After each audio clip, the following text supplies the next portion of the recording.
Jamen det allerbedste ved at komme ned til os, det er simpelthen at møde de søde mennesker, der er hernede, som servicerer vores gæster. Vi nyder det. Vi har en glæde i at kunne komme ud og smile til vores folk og snakke med vores gæster fra alle firmaer, der er her.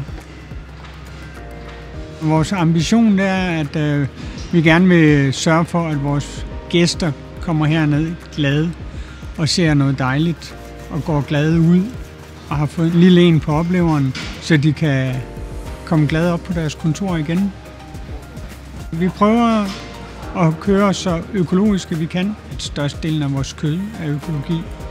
Alle mælkeprodukter er økologisk danske, økologiske varer, når sæsonerne er der, og følger vores sæsoner i så stor stil vi kan. Det er sådan set vores mål.